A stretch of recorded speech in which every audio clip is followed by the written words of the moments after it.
So why did Xi Jinping not show up at COP26? Doesn't he care about the climate change? Is he bailing out? Does he think it's a joke? Why is China reopening coal factories and only want to reduce their CO2 emission after 2030? I mean, why can't China do more? In this video, I'm going to explain how much China is really doing and whether China is bailing out or maybe it's a story from the West that we like to hear.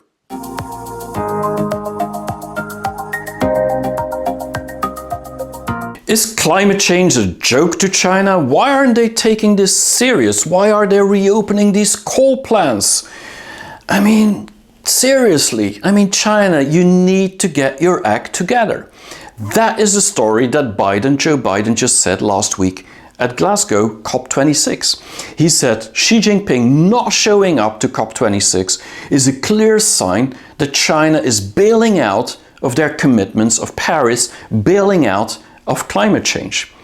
And is this really the truth? Or is Biden just blah blah blah talking to make himself popular? Well, I think it's the latter. And so if we look at what China and Xi Jinping himself said over the past 5-6 years, he has given real commitments when it comes to climate change. 2015, he said very clearly that he would reduce the CO2 emissions intensity 60 to 65% from 2005, based on that number, to 2030. That more than 20% or about 20% of all the energy distribution would come from renewables. He said that very clearly. So he had a clear goal in 2015 at the Paris Accords, because he wants also the planet not to heat up more than 1.5%. And then later in 2020, he also at the United Nations, the General Assembly, said, he gave another commitment. He said by 2030, China will peak in CO2 emissions. And after that, it will go to carbon zero by 2060. That was the first time last year that that China committed to a date. And the European Union committed to 2050. The Western countries, everybody's trying to commit to 2050. China's doing 2060 because it takes a lot more work to do that. China is still polluting 27% of all the CO2 emission in the world, so they have a big job to get it to zero, much bigger than anyone else in the world. So they need more time, 10 years more. But knowing China, they're typically ahead of target, while in the West, we're typically behind target. And so I think by 2025, we will meet each other. But in 2021, on September, just a couple of months ago, Xi Jinping also said that it's very clear that he will commit to the Paris agreements and that China will not build any more coal plants globally. That's a commitment that was made. And so this is very, very important because it shows China's commitment and engagement to climate change. But we still don't believe it. And then when at the G20, just last week in this virtual meetings, because it's all virtual these days, and if you look at these pictures, you don't see which one is which. They all seem the same. Just if you look at the tie of Xi Jinping, you know which one it is. And so the reality is that many people, they still think, even if he committed again at the G20 just last week, why didn't he show up at COP26? And this is something that Biden said. He does not showing up because he's afraid that we will talk about these coal plants that he's opening, about the energy crisis, about the fact that China's not doing enough, they're not reducing enough, because they should reduce now, not wait until 2030 to peak and then start reducing. And this whole story about carbon reduction intensity, it's a little bit of a joke, is being said in the West. Why is that? Well, carbon reduction intensity, what it means is that you reduce your carbon based on the GDP. And so China has already reduced by 30% over the past 10 years, which sounds fantastic, but because the GDP is growing faster than the reduction, so reducing 30% is about 3% every year, but if you grow at 5 or 6% every year, you're still polluting more than you're actually reducing in total. And so in the West, it's much easier to say we should go to reduce carbon or CO2 emissions totally, because we're not growing in the West, but China still is. And so this is the difference. So if you have very small growth, it's easier to stop carbon dioxide emissions. And so this is the problem that is in. But the issue for me is that Biden said Xi Jinping is not showing up, and that is a sign that he's actually bailing out. And I think this is really below the belt. I think it's very cheap of Biden. It's really about promoting himself, because the reality is that Xi Jinping is not showing up because he hasn't shown up anywhere for 21 months. He's been in China for more than 600 days, not leaving the country, because there's a COVID crisis. This has nothing to do with climate change. He's taking all the commitments that he'd done in Paris and afterwards, but he wants to show to 1.4 billion people that it's important to keep to the measures, which means don't travel abroad, come back, and don't do quarantine. And so he can't afford to go into 3 weeks quarantine. So he's just doing it virtually, like the whole world was okay with it at the G20. But now at the COP26, Biden is using this as an argument. I think it's cheap, and I don't think it means anything related to the commitments of China. But what are the targets of China? Well, it's very simple. 2030, they want to peak. 2060, it's at zero. And carbon emission just has to go down as quickly as possible to get to zero. But it's going to be tough. But China's making all the measures. By 2020, they already had 16% of all the energy needs coming from renewables. 2025, it's going to be about 20%. 2030, we're talking about 50%, 25%.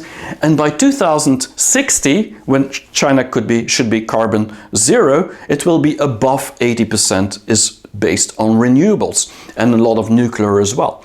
So that is very, very different story. And so if you look at that, I mean, compare that with any country in the world, China is doing way more. If you compare with Belgium, for example, wind and solar power, and I mean, China is 100 times bigger in capacity than a country like Belgium. And so the CO2 emission when it comes to coal is also reducing very, very quickly. 10 years ago, it was still about 70%. 15 years ago, it was about 75%. Now it's going closer and closer to 50%. Of course, it's still the biggest coal producer and emitter of CO2 in the world, with almost 50% of the whole world still emitting from coal. I mean, this is a big issue, and China realizes it, but they need to go down as quickly as possible. And 2030 was when everything will change. Do we still have time to wait for 2030? Well, China is trying to speed up as quickly as possible. But if you look at the capacity that they've built, I mean, this is amazing. If you look at wind and solar panels, wind turbines and solar panels, what you see is that they've built more capacity than America, Europe, Japan, and South Korea together. I mean, this is huge in capacity, 100 times bigger than Belgium, to give you an example. But it's also not just about building the capacity. You need to get that energy to the cities. And one of the big problems in China, it's a big country. So they've been building over the past 10 years these ultra high voltage grid 2,000 kilometers far away to actually get that voltage, get that energy from the west of China, where there's wind and sun, to the east of China, where all the cities are.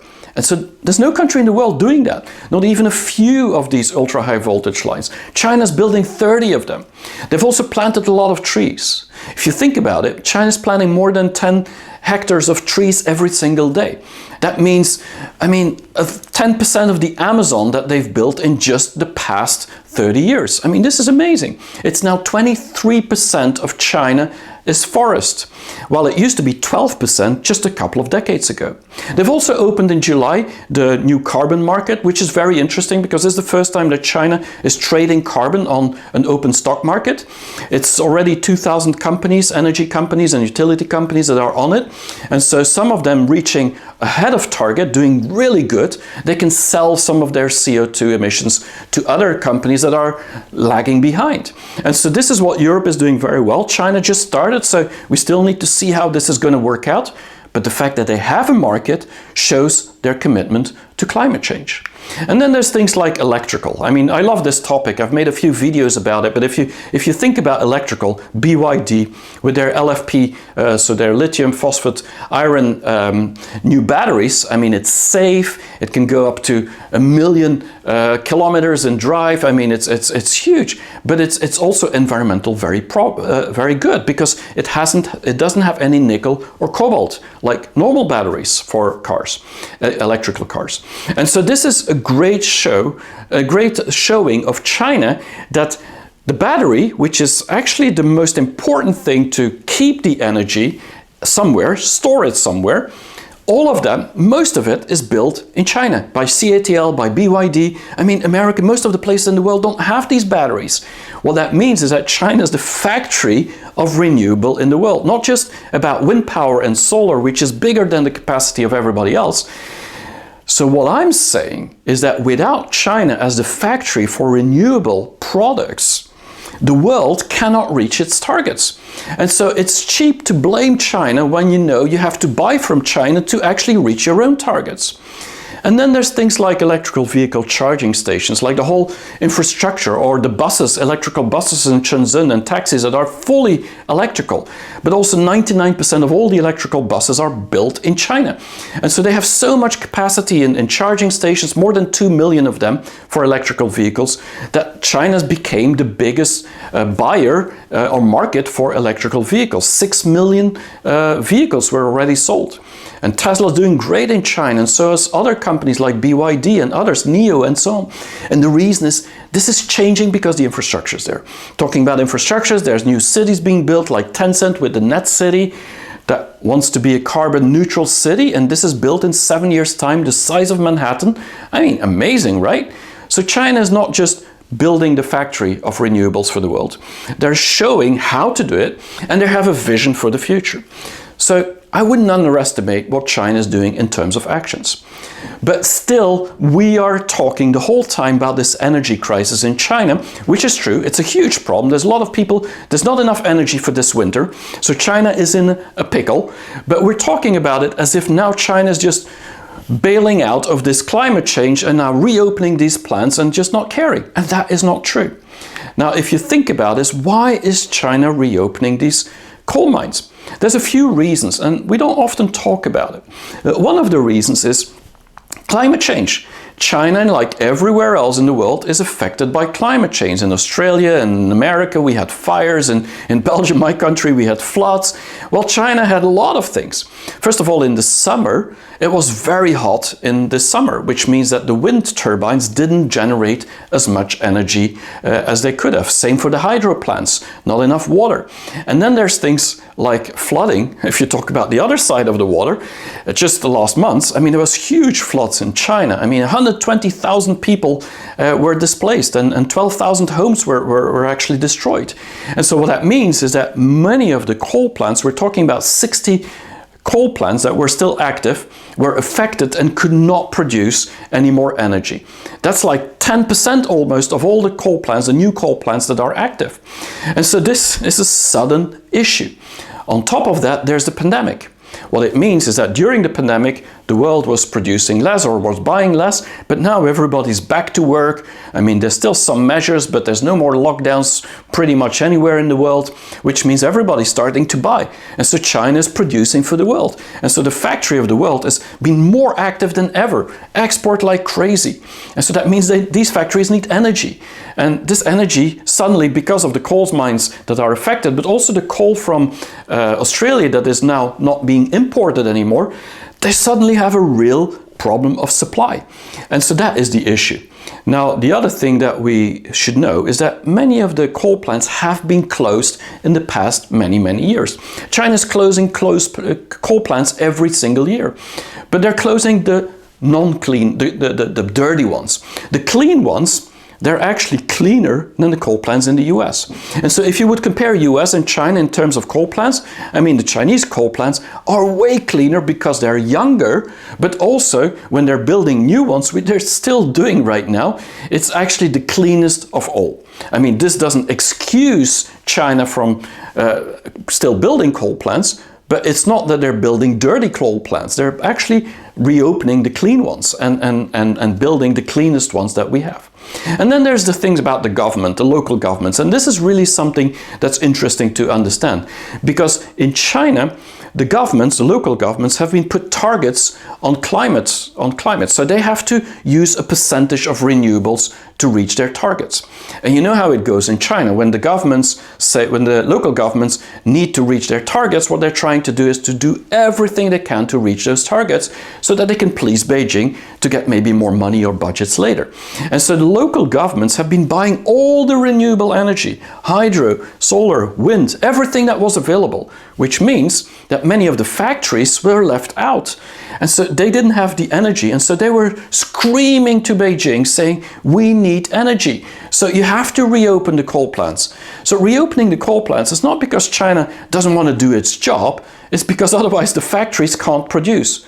And who are they producing for? It's not just for China, it's for the whole world. And so this is interesting to see how reaching targets can actually affect someone else on the other side. And let's not forget, if you look at the energy needs in China, I mean, it's the factory of the world. And they're producing, I mean, they're emitting 27% of the CO2 in the world, but they're also the biggest factory of the world selling to anywhere.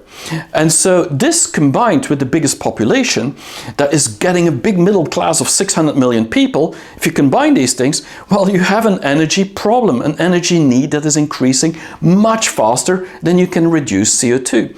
But the biggest issue in China, and I think this is what China really needs to tackle, and they are doing it somehow now, they have to, is actually the energy price. The problem with China is that the Chinese price is really, really cheap. It's like half the price of many countries in the West.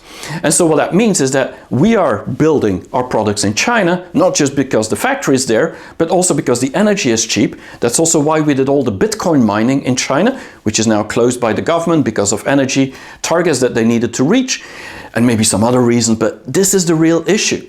China still has cheap fixed energy prices, and they need to liberalize this. They need to allow these prices to go up, because otherwise these coal mines, these power plants, they cannot make money because they are producing, but they can only sell at a certain price, which means they're selling at a discount or even selling at losses, which makes no sense in a market like China. So this is happening now. But what that means is that this will create inflation for China. It will create inflation for the world. Our products will become more expensive because of that from China. And so asking China and telling China, like Biden is doing, you need to do more, just means we're going to pay a big part of that price. And so we have to accept that. But China's okay with that. And that means the growth of China will be affected. But that's a fact. And then it's also a big territory. Let's not forget that. So connecting all these renewables with the East Coast, they've already built 30 of these ultra-high voltage lines. I mean, this is going to triple the amount of energy going into the cities in the next decade to come, by 2030. So 2030 is a target because that's also when everything will be connected and they will have doubled their renewable energy capacity. And then the problem should be a lot less. But they still need to open this price market, which is going to affect the world, not just China. But if you just compare China and the US, I mean, it's very cheap of Biden to say you're not doing your job. Of course, China is emitting 27% compared to the 11% of the US. But let's not forget, the US is in a different position. The US is much more advanced in terms of the time they had to build their developed country. What it means is that in history, if you look at the past 200 years, the US has been emitting much more than China, 25% to be exact. About 29% for the whole North America with Canada and Mexico. And if you then look at Europe, we're talking about 33%. Look at Asia, I mean, China is at 13%. The rest of Asia is about 16%, and the global South, Africa and other countries, is about 7%. So what you see is that although China and India and many of these countries that are developing are polluting a lot more, this only happened in the past 20, 30 years. Well, the past 200 years, it was all the West who did it. And so China's saying, yeah, but you need to let us develop still, because there's still a lot of poor people in China. And they also need energy. I mean, big debate. Is it a history or is it today? But China understands they have to do something. Otherwise, they're never going to solve it. But let's also look at the reality, is that the US per capita is still emitting twice as much, or is actually using twice as much energy, or emitting twice as much CO2 as China. And when we look at energy needs, the US households, so US citizens, Americans, they're using 8 times more energy than somebody in China. So blaming China, a little bit cheap, but reality is China needs to do something. I mean, it's not an excuse, but America, from Biden's perspective, if some European countries like Norway would say that, very different story. But Biden, I don't think that's very fair. Now, energy crisis is huge, but China is also doing a lot to tackle this energy crisis. If you think about the factories, I mean, they've asked all the factories this winter, many of them for many weeks, to close 3 out of 10 days. I mean, imagine if you would have a factory in the US and Biden would say, you have to close 3 out of 10 days now. I mean, Nike or Adidas or any company, Apple, they wouldn't be too happy. Now, the reality is that Nike and Apple are building their factories in China with Foxconn and Nike factories, which means that the problem is in China. The problem is not in the US for many of these factories, but they're closing it. And they have to close like 30% of the time. Chinese factories are affected just the same, not just if they produce for the world, if they produce for Chinese as well. So everybody's going through those motions. And Chinese are not complaining with that change. I mean, they're not happy, but the foreigners are saying, yeah, this is target towards us, but it's not really. It's target towards climate. And then China has been importing a lot of liquid gas from Russia, but also from America now, to solve its energy crisis as well. So they've not been importing coal from Australia as much. So they're reducing that as much as possible because there's this tensions, but also because they want to go more clean. And then they're raising these prices, and they're raising it up to 20% now, which means that suddenly these prices will be more expensive, and some of the prices of gas and coal have tripled over just the past months. But for most consumers buying it, it's actually about 20% that they could increase, which could solve this problem through the winter. And by next winter, let's hope that China figured out how to deal with this. And then the other thing, just like Bill Gates says, if you want to go carbon neutral, CO2 emission neutral, you have to invest in nuclear plants. Now, some people agree, some people disagree. But reality is China has taken that path, and they've built 20 nuclear plants in the last 10 years, and they're doubling that, but it's still like just a few percentage of the whole energy supply, so like 2-3% right now. And so they're going to double that as quickly as possible in order to really rely much more on nuclear in the future, much less on coal. So nuclear is kind of replacing coal, not just the renewables. But they're also building something quite new, and that's thorium nuclear plants. And so this is not using uranium, which means that thorium is much more safe, much more environment friendly to get, and that is actually the way to go. So they're building a lot of these new plants, hoping that this will replace the dangerous nuclear plants like we saw in Japan or Chernobyl. I mean, they're trying to change that as well. But nuclear is one of their ways to go. Now, to finish, I would like to say that I do believe that Greta, for once, is right. Because she went to Glasgow and she was saying very, very clearly with a message that she was saying that the whole world, all these politicians are coming to Glasgow to actually say blah, blah, blah. And what she meant by that is that for the past decade, they've all been talking a lot, but there's not enough action. They should do much, much more. And so coming to Glasgow like Biden did and then saying, yeah, this is our last chance, we need to do something about, or Boris Johnson, I mean, talking about James Bond and this is about saving the world. I mean, it's all cool and it sounds great, but unless the whole population is going to act, it doesn't mean much. And the reason that I think Greta's right is not so much that the West isn't doing enough. It's more the fact that Biden came to Glasgow and said Xi Jinping is not doing enough, China's not doing enough because he's not showing up, and blaming China. But at the same time, he could not have known that 2 days later his infrastructure plan would have been accepted. And there's still other plans when it comes to sustainability that haven't been accepted yet. And this was accepted, this infrastructure plan, with just 13 Republicans that decided to do something about climate change because they think it's important, or not just climate change, this whole infrastructure. So they believe that this is important. And if he wouldn't have gotten these 13 on his side, actually whatever he would have said in Glasgow would have been void. It would have been just air. And so this is why I think Greta's right. It's blah, blah, blah. And let's not forget that Trump, he bailed out of Paris Agreement. So what if Trump comes back into office in 2024? Are they going to bail out again? And is it just going to be for 2-3 years that we're going to have importance on climate change? So I think the big difference between China and the US, and China and the West in general, might not be that China is doing everything they can. I think they can do more. But it's more that whatever they decide, and that's what they did as this National People's Congress, the 14th five-year plan, they decide they want to do this. They have these targets, they go for it, and then everybody votes and says, let's do this. All the governments follow, all the factories have to close, people understand there's going to be a tough winter. I mean, the whole population, the whole society is moving in that direction. While in the US, specifically, half is moving there, half is moving there.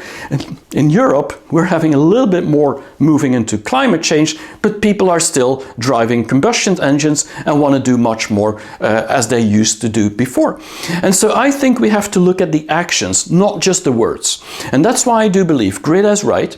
And I think blaming China makes no sense. What we should do is support China in their actions so that they can actually provide and help us with more renewable as the factory of the renewable world, and that will help the whole world together. And so I'm very disappointed personally in Biden's position and Biden's speech that Xi Jinping has bailed out of climate change, which is completely untrue. And let's hope that this continues globally, that we all do as much actions as we can.